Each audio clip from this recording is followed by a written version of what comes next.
శుక్లాంబరధరం విష్ణుం శశివర్ణం చతుర్భుజం ప్రసన్నవదనం ధ్యాయేత్ సర్వవిఘ్నోపశాంతయేత్. గురుర్బ్రహ్మా గురుర్విష్ణుః గురుర్దేవో మహేశ్వరః గురుః సాక్షాత్ పరబ్రహ్మ తస్మై శ్రీ గురవై నమః.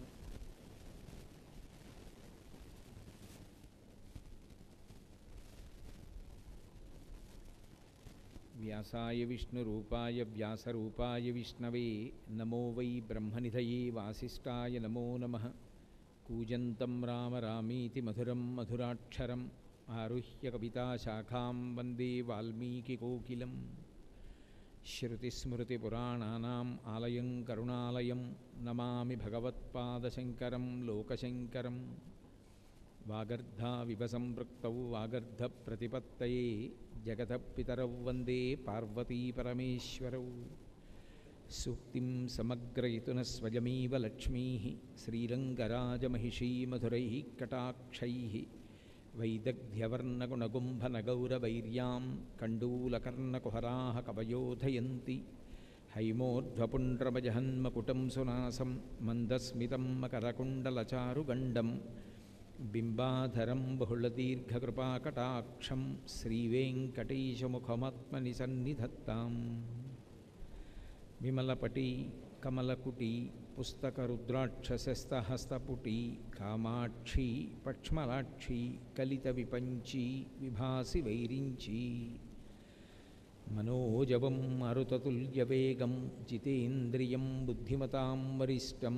వాతాత్మజం వనరయూధముఖ్యం శ్రీరామదూతం శిరసా నమామి.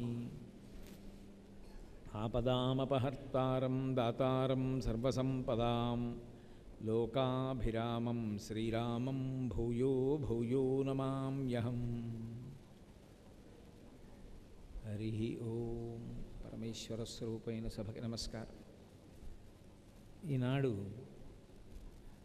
కంచికామకోటి పీఠాధిపతులు ప్రత్యేకంగా నా మీద ఉండేటటువంటి వాత్సల్యం చేత తమ యొక్క ఆశీర్వచనాన్ని మహామహోపాధ్యాయ బిరుదాంకితులైనటువంటి మాన్యులు బ్రహ్మశ్రీ కృష్ణమూర్తి శాస్త్రి గారి చేత పంపించడం, వారిని విద్యకి సముద్రం లాంటి వారైనటువంటి కృష్ణమూర్తి శాస్త్రి గారు నాకు అందించడం, నేను స్వయంగా కామకోటి పీఠాధిపత్యం వహించినటువంటి ప్రాతస్మరణీయులు మహాపురుషులు చంద్రశేఖరీంద్ర సరస్వతి మహాస్వామి వారే వచ్చి ఈ వేదిక మీద నిలబడి నన్ను ఆశీర్వదిస్తే ఎంత సంతోషిస్తానో అంతటి సంతోషాన్ని ఇవాళ పొందాను.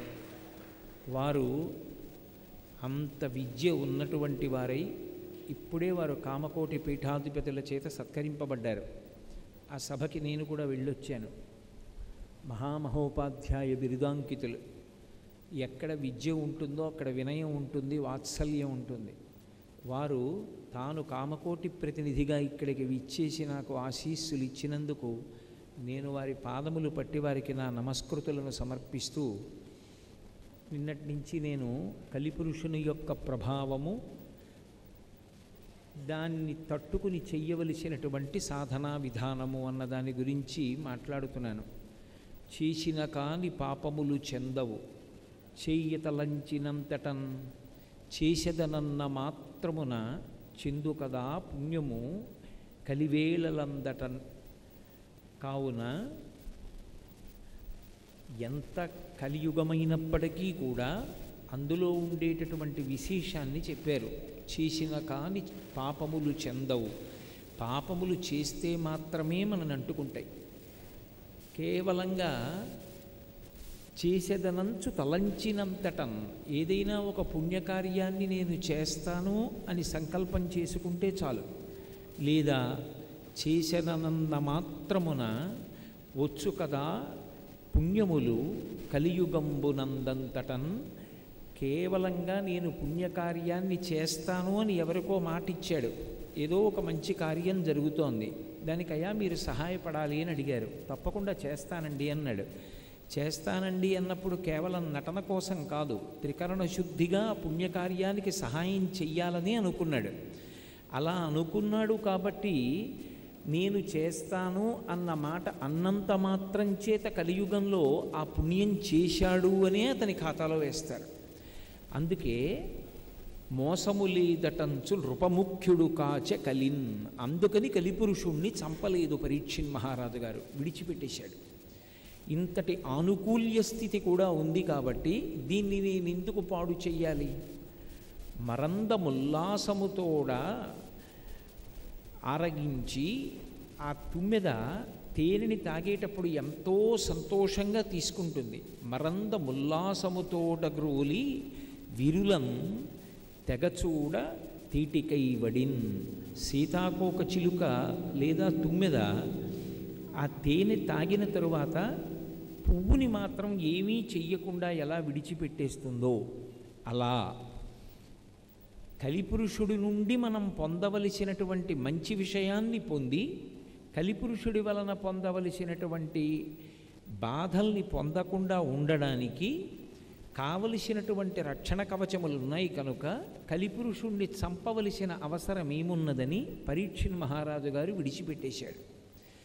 ఎప్పుడైనా సరే కలిపురుషుడు నుంచి రక్షణ దేని వలన కలుగుతుంది అన్నది నేను మహాభారతంలో నిన్న నలోపాఖ్యానంలోంచి మీకు కొన్ని విషయాలు చూపించాను.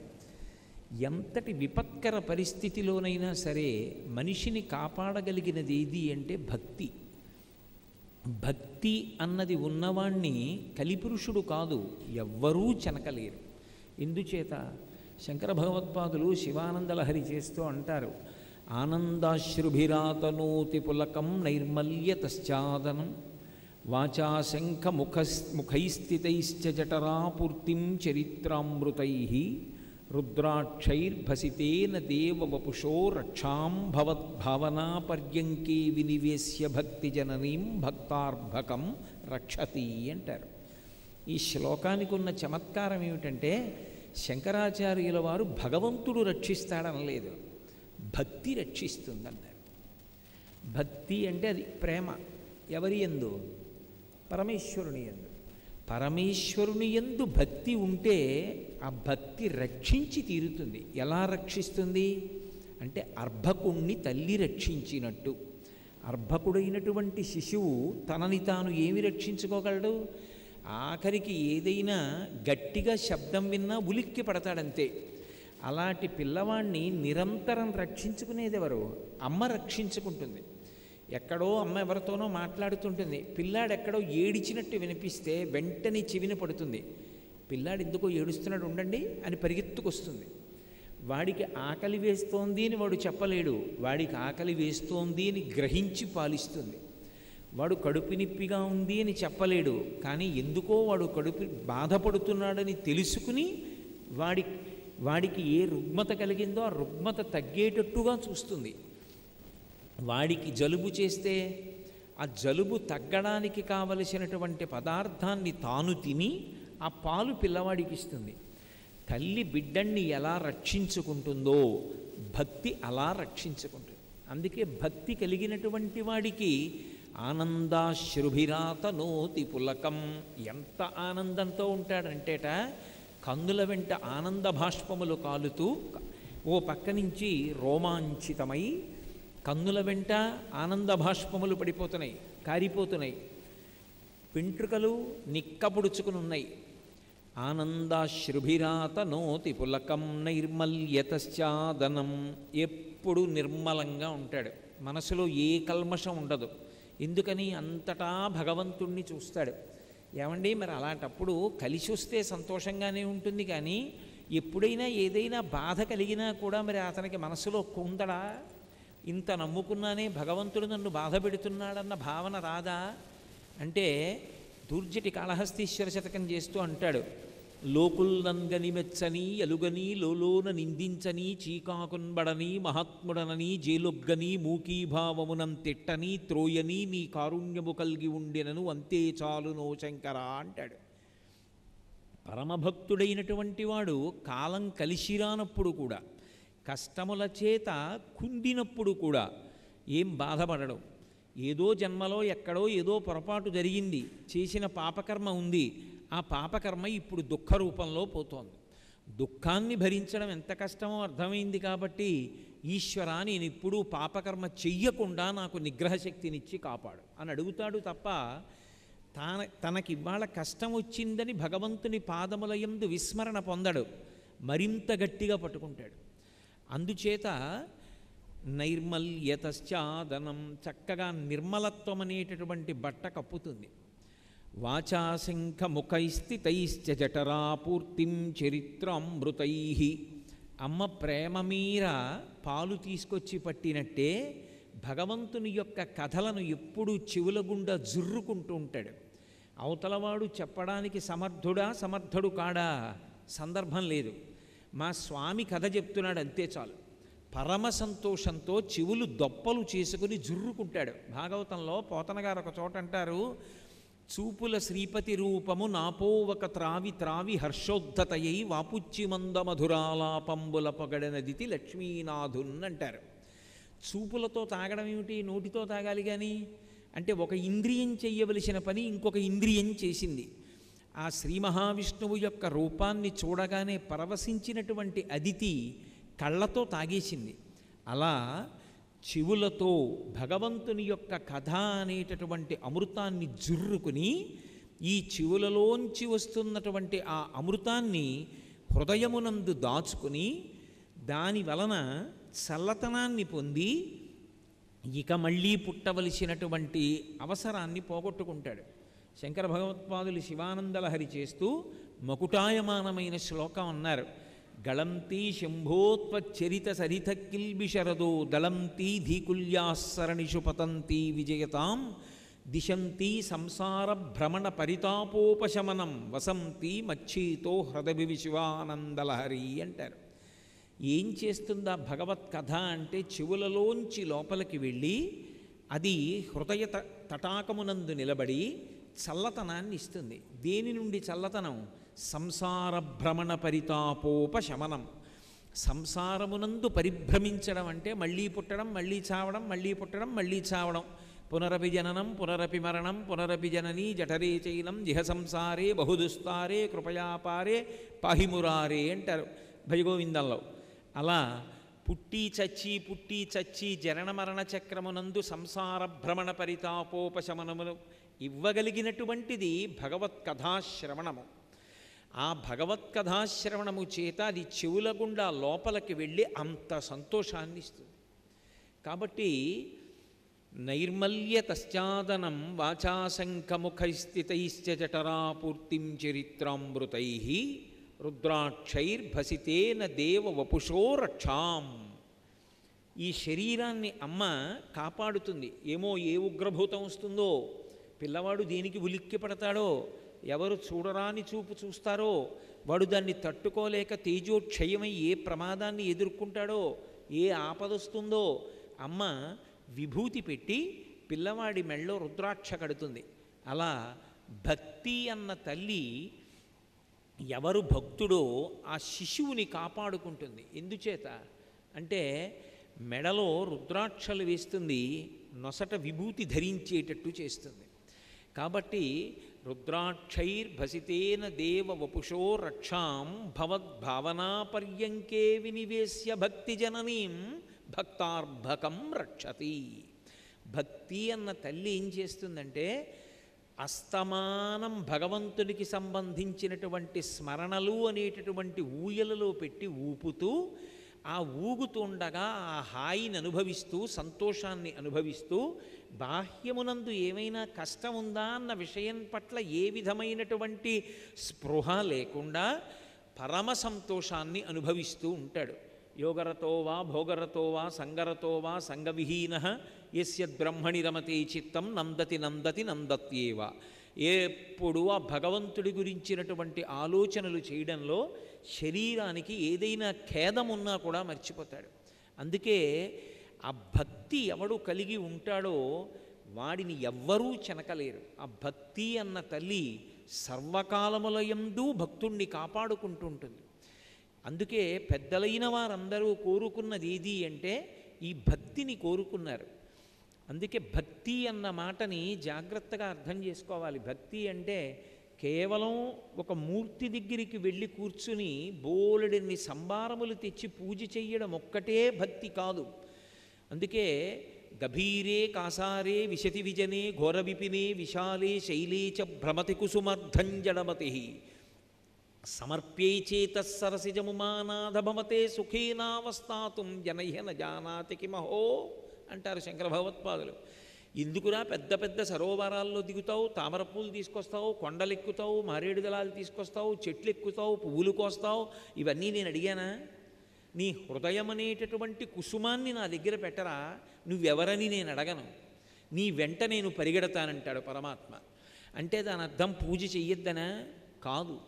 కేవలము పదార్థములు పరమేశ్వరుడికి సమర్పించడం ఒక్కటి పూజ కాదు. దాని మధ్యలో అందుకే అంటాడు, దళమైన పుష్పమైనను ఫలమైనను సలిలమైన బాయని భక్తిని కొలచిన జనులు అర్పించిన యలమిన్ రుచిరన్నముగను ఏను భుజింతున్ అంటాడు. భక్తితో ఇస్తే చాలు. పత్రం పుష్పం ఫలం తోయం యోమే భక్త్యా ప్రయచ్చతి. పరమభక్తితో ఆయన యందు ప్రేమతో మనం ఏదిచ్చినా ఆయన స్వీకరిస్తాడు. ఆయనకి ఇవ్వడానికి ఆయనది కానిది మనదైనది లోకంలో అసలు ఏముంటుంది? ఏముండదు. ఆయనది ఆయనకే ఇవ్వాలి. కానీ ఇచ్చేటప్పుడు భక్తితో ఇస్తే పరమేశ్వరుడు మురిసిపోతాడు. తండ్రి అన్నీ సంపాదించి తెస్తాడు. నాన్నగారే ఎక్కడో ఉద్యోగం చేసి డబ్బు సంపాదించి వృద్ధిలోకి తీసుకొచ్చి బట్టలు కొని చదివించి బొమ్మలిచ్చి ఆడుకొమ్మని పిల్లవాడికి కావలసినటువంటి ఉపకరణములన్నిటినీ సమకూరుస్తాడు. ఆ తండ్రే ఉద్యోగం చేసి కార్యాలయం నుంచి వస్తూ వస్తూ ఇంత తీపి బూందీ తీసుకొచ్చాడు తినరా అని ఓ గిన్నెలో వేసి ఇచ్చాడు. నీకు తీయటి బూందీ ఇష్టం కదరా తిను అన్నాడు. కొడుకు ఆ బూందీ తీసుకుని నాన్నగారండి ఎంత బాగుంటుందో నా కోసం బూందీ తెచ్చారా అని ఓ గడ్డ తీసి నోట్లో పెట్టుకోబోయి ఆగి గబగబా వెళ్ళి నాన్నగారండి మీరు తినండి అన్నాడు. తండ్రి అన్నాడు, నాకు అక్కర్లేదురా, నీకు ఇష్టమని తెచ్చాను, నువ్వు తిను అన్నాడు. కాదు నాన్నగారండి మీరు కొంచెం తినండి అన్నాడు. తండ్రి మురిసిపోయి వంగి నోరు పట్టాడు. వాడు నాన్నగారి నోట్లో ఓ బూందీ గడ్డ పెట్టి, నాన్నగారండి బాగుందా? చాలా బాగుంది నాన్న, ఇప్పుడు నేను తింటాను నాన్నగారండి అని వాడు తిన్నాడు. తండ్రి గబగబా తన భార్య దగ్గరికి వెళ్ళి, ఉసే చూశావా, నేను వాడి కోసం తీపి బూందీ తెస్తే వాడు తినకుండా నాకు ఇంత పెట్టి తిన్నాడే అని మురిసిపోతాడు. వాడిదా బూందీ? పిల్లవాడిదా? వాడు సంపాదించాడా? వాడు తెచ్చాడా? తండ్రి సంపాదించి తెచ్చినటువంటి బూందీలోంచే కాస్త బూందీ తండ్రి నోట్లో పెట్టాడు. లౌకికంగా బిడ్డని కన్న తండ్రి అంత మురిసిపోతే సుఖస్థానములన్నిటినీ బ్రహ్మాండములలో ఇచ్చి బ్రహ్మాండములలో ఉన్న సుఖస్థానములను అనుభవించడానికి జ్ఞానేంద్రియాలిచ్చి సుఖమన్న భావనిచ్చి సంతోషపెడుతున్న పరమాత్మకి ఒక పదార్థాన్ని భక్తితో ఇస్తే ఆయన మురిసిపోతాడు. అది భక్తి. ఆ భక్తి లేనప్పుడు ఎంత పదార్థాన్ని ఇస్తే మాత్రం ఆయనకి కావాలి? అందుకే ఏ భక్తుడైనా అడిగింది ఏమిటంటే లోకంలో అన్నీ నాకు సుఖాలే ఇయ్యి, అన్నీ నా కోరికలే తీర్చు అని అడగలేదు. అసలు పండిపోయినటువంటి స్థితిలో ఎవరైనా ఏ కోరిక కోరారంటే, ఈశ్వర నాకు కావలసింది ఒక్కటే. కుంతీదేవి కూడా శ్రీకృష్ణ పరమాత్మను అడుగుతుంది, యాదవులందు పాండు సుతులందు నాకు మోహ విచ్ఛేదము చేయుమయ్యా, ఘనసింధువు చేరెడి గంగభంగి నీపాద సరోజ చింతనముపై అనిశము మదీయ బుద్ధి అత్యాదర వృత్తితో గదియగనట్లు చేయగదయ్య ఈశ్వర అంటుంది. నదికి దారి చూపించరెవ్వరు, తానే ప్రవహించి ప్రవహించి ప్రవహించి సముద్రంలోకి వెళ్ళిపోతుంది. అలా వెళ్ళిపోయినటువంటి నది ఎలా వెళుతుందో, ఈశ్వర నా యొక్క తలంపులు కూడా ఎప్పుడూ నీకు సంబంధించినవై ఉండాలి, నిన్ను స్మరిస్తూ ఉండాలి. నిన్ను స్మరించడం అంటే మళ్ళీ బాగా గుర్తుపెట్టుకోవాలి, కలిసొచ్చిన నాడు భగవంతుణ్ణి పొగడ్డం, కలిసి రాని నాడు భగవంతుణ్ణి విస్మరించడం కాదు. వాంఛితార్థ ప్రదాయిని ఆవిడ. పిల్లవాడు ఏదైనా అడగచ్చు, నాన్నగారు కారు తాళాలు ఇవ్వండి ఒకసారి అలా కాసేపు తిప్పుకొస్తానంటాడు. తండ్రి ఇస్తాడా? తప్పు. ఎప్పుడూ తీయకూడదని వీడు కారు తాళం అడుగుతున్నాడని అందకుండా ఎక్కడో దాచేస్తాడు. ఎందుకు ఇవ్వడు? ఆ కారు పిల్లవాడికి ఇస్తే ఆ పిల్లవాడు కారు తీసుకుని వెళ్ళి ప్రమాదానికి లోనవుతాడు. అందుకు ఇవ్వలేదు. అమ్మవారు ఒక కోరిక తీర్చలేదనుకోండి, అమ్మవారు కోరిక తీర్చకపోవడంలో కూడా ఏదో అనుగ్రహం ఉంది, అది నాకు దొరికితే నేను పాడయ్యే అవకాశం ఉందన్నమాట. అందుకే అమ్మవారు ఇవ్వలేదు అని మురిసిపోగలిగినటువంటి పరిణితి ఏర్పడడం నిజమైన భక్తి. అందుకే ఘనసింధువు చేరెడి గంగభంగి నీపాద సరోజ చింతనముపై అనిశము మదీయ బుద్ధి అత్యాదర వృత్తితో గదియగనట్లు చేయగదయ్య ఈశ్వరా అంటుంది. నా మనస్సు పరమ సంతోషంతో ఎప్పుడూ నీ గురించినటువంటి ఆలోచనలతో సంతతము, అది సుఖమా దుఃఖమా వదిలేయి, ఎప్పుడూ నీ యొక్క పాదములను పట్టుకోవడంలో మాత్రం విస్మరణ పొందకూడదు. అందుకే భక్తి అన్న మాటని చాలా జాగ్రత్తగా అర్థం చేసుకోవాలి. అసలు యథార్థమునకు భక్తి అన్న మాటకు అర్థం ఏమిటంటే, పూజామందిరంలో నేను కూర్చున్నప్పుడే భక్తి అన్నాను అనుకోండి, 24 గంటల్లో నేను పూజామందిరంలో ఎంతసేపు కూర్చుంటాను? ఓ అరగంట కూర్చుంటాను, గంట కూర్చుంటాను, 2 గంటలు కూర్చుంటాను. మిగిలిన 22 గంటలు భక్తి లేని జీవితమా? కాదు. భక్తి తంతువుగా పెరగాలి. పెరిగినప్పుడు అసలు భక్తి అన్న మాటకి అర్థం ఎక్కడి నుంచి వస్తుంది అంటే, తప్పు చెయ్యకుండా అంతటా ఈశ్వరుణ్ణి చూడగలిగినటువంటి ఆ దృష్టికోణమనందు ఉంటుంది. అందుకే శంకరుడు సౌందర్యలహరి చేస్తూ అంటారు, జపో జల్పశిల్పం సకలమపి ముద్రా విరచన గతి ప్రాదక్షిణ్యాక్రమణవచనాద్యాహుతి విధి ప్రణామ సంవేశ సుఖమఖిలమాత్మార్పణ దృశ సపర్యాపర్యాయస్తవ భవతు ఎన్మే విలసితం అంటారు. జపో జల్పశిల్పం సకలమపి ముద్రా విరచన.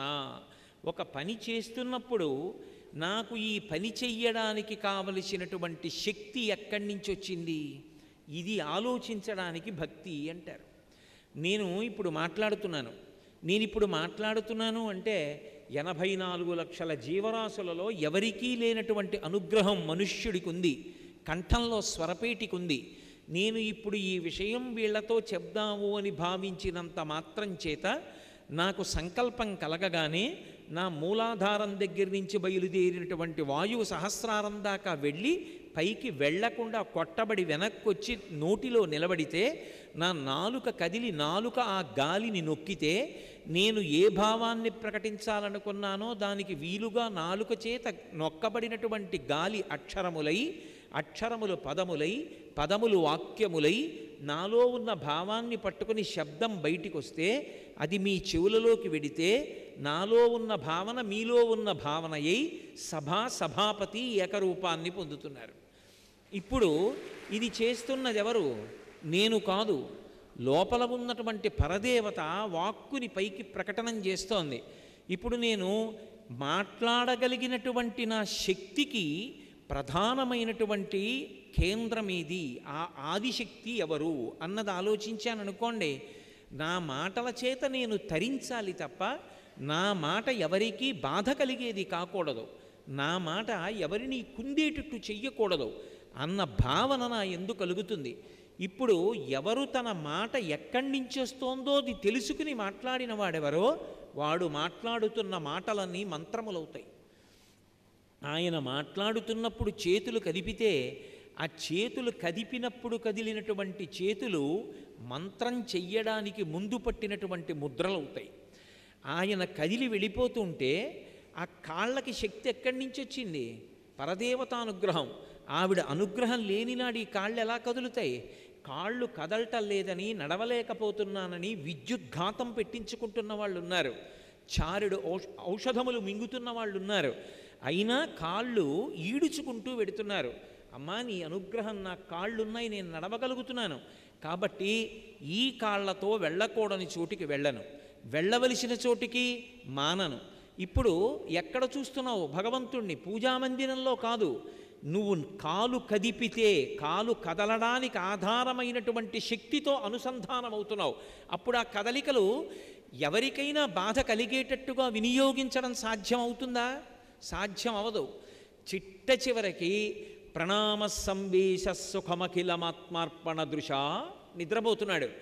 నిద్రపోతాను అని చెప్పి పడుకోగలనేమో కానీ నిద్ర పట్టడం నా ఇష్టం మీద ఆధారపడుందా? మెత్తటి పరుపు మీద పడుకోగలను, చల్లగా ఉండడానికి ఒక యంత్రాన్ని అమర్చుకోగలను తప్ప నిద్ర పట్టడం పరమశివుని యొక్క అనుగ్రహం.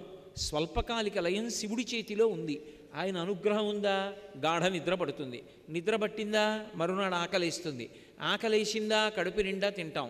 కడుపు నిండిందా కనురెప్ప పడుతుంది, కనురెప్ప పడిందా మళ్ళీ ఆకలేస్తుంది, కడుపుకి కంటికి అనుబంధం, ఈ చక్రం తిరుగుతూ ఉంటుంది ఆరోగ్యంతో. నిద్ర పట్టలేదా, ఎంత పరుపేసుకున్నా, ఎంత మంచి సంగీతం వింటున్నా, మనసు ఎంత ఉల్లాసంగా ఉన్నా నిద్ర పట్టనప్పుడు నిద్రని ఎక్కడి నుంచి కొని తెచ్చుకుంటారు మీరు? సాధ్యం కాదు.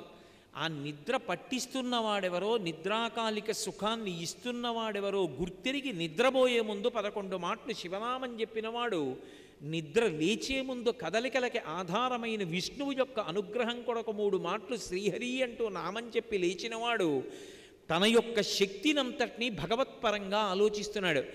ఎప్పుడు ప్రతి కదలికలో భగవంతుణ్ణి స్మరణ చెయ్యకుండా ఉండలేడు. అలా స్మరించేటటువంటి స్థితిని పొందడం భక్తి. అందుకే వెంకటేశ్వర స్వామి వారికి సుప్రభాతం పాడుతూ చిట్ట చివరికి వచ్చాక ఒక శ్లోకం చెప్తారు. అహం దూరతస్తే పదాంభోజయుగ్మ ప్రణామిచ్ఛయా గచ్చ సేవాంకరోమి సకృచ్చేవ యానిచ్చ సేవాఫలం తం ప్రయచ్ఛ ప్రయచ్ఛ ప్రభో వెంకటేశ అంటారు.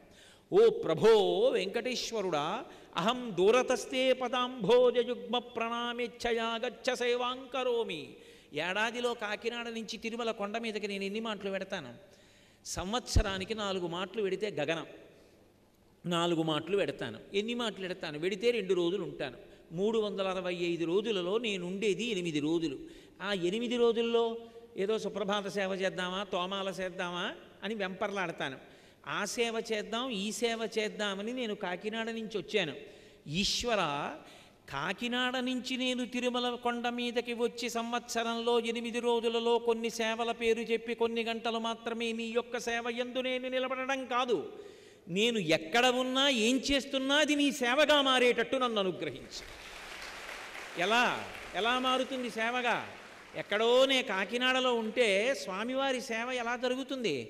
అహింసా ప్రథమం పుష్పం పుష్పమింద్రియ నిగ్రహ, సర్వభూతదయా పుష్పం క్షమాపుష్పం విశేషత, జ్ఞానపుష్పం ధ్యానపుష్పం తపఃపుష్పం తు సప్తమం, సత్యమష్టవిధం పుష్పం విష్ణోః ప్రీతికరం భవేత్. నేను ఈ 8 గుణములలో ఒక్క గుణాన్నైనా అలవరుచుకోవడం కోసం నిరంతరం పరిశ్రమిస్తే నేను ప్రతిరోజు ప్రతి క్షణం వెంకటేశ్వర స్వామి వారి పాదాలకి అష్టదళ పాదపద్మారాధన చేస్తున్నవాడని. ఏదో ఒక్కరోజు పొద్దున్న వేళ అష్టదళ పాదపద్మారాధన కాదు, నేను బ్రతికున్నన్నాళ్ళు ప్రతి క్షణం స్వామికి అష్టదళ పాదపద్మారాధన చేస్తూనే ఉన్నాను. అలా చెయ్యగలిగిన స్థితి ఎక్కడి నుంచి వస్తుంది అంటే భావన సౌకుమార్యంలో ఉంటుంది. అన్నిటా భగవంతుణ్ణి చూడగలిగినటువంటి తత్వం, తనలోని కదలికలకన్నిటికీ ఆధారమైన వాడెవడో వాణ్ణి గుర్తించగలగాలి. పోతన గారు భాగవతం చేస్తూ ప్రహ్లాదుడి భక్తి గురించి చెప్తారు. పానీయంబులు త్రాగుచున్ కొడుచుచున్ భాషించుచున్ హాసలీలా నిద్రాదులు చేయుచున్ తిరుగుచున్ లక్షించుచున్ సంతత శ్రీనారాయణ పాదపద్మయుగళీ చింతామృతాస్వాద సంధానుండై మరచన్ చురారిసుతుడే తద్విశ్యమున్ భువరా అన్నారు. ప్రహ్లాదుడు ఈ విశ్వాన్నంతటినీ మరిచిపోయాడు. ఎప్పుడు? ఏదో సమాధిలోకి వెళ్ళిపోయి కాదు. పానీయంబులు త్రాగుచున్ కొడుచుచున్ భాషించుచున్ హాసలీలా నిద్రాదులు చేయుచున్ తిరుగుచున్ లక్షించుచున్. మంచినీళ్లు తాగుతుంటే ఎప్పుడూ శ్రీమన్నారాయణుడు గుర్తొచ్చేవాడు, మంచినీళ్లు బిందె గుర్తొచ్చేవి కావు. అదేమిటి? అలా ఎలా సాధ్యం? ఈశ్వర, పంచభూతములను నువ్వు సృష్టించావు, ఈ నీళ్లు నీ సృష్టి. ఈ నీరు కిందకి వెళ్ళాలి అని నియమం పెట్టావు, అగ్ని పైకి లేవాలి అని నియమం పెట్టావు. అగ్ని కిందకి వెళ్ళదు, నీరు పైకెక్కదు.